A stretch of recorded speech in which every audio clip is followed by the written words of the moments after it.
ومن هنا بس استوعبت إن أمي بعتني لسيد مقابل إنها تعيش عيشة مرتاحة ومستقرة، وبالعربي كده مش فارق معاها أي مشكلة تحصل ما بيني وما بينه، المهم إن ده ما يأثرش على حياتها واستقرارها. فعشان كده قررت إن عمري ما هلجأ لها تاني ولا هدخل لها بيت. وأما سيد بقى فهتعايش معاه بطريقتي وهحاول أدبر أموري بنفسي. فرجعت له تاني البيت، وطبعا أول ما دخلت عرف إن ماليش ظهر وإن أمي ما استقبلتنيش وسابتني لوحدي. ومن ساعتها وتطاوله زاد عليا من ضرب وإهانة وقلة أدب. عدت الأيام وما كانش عندي حل تاني غير إني استحمله لغاية ما حملت وخلفت ولد جميل سميناه أيمن.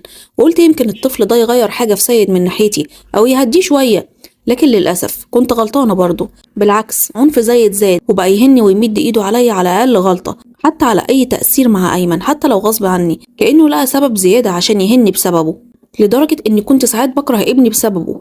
المهم عدى كام شهر بعد الولادة كنت جبت فيهم آخري من صريخ أيمن ليل ونهار وقلة النوم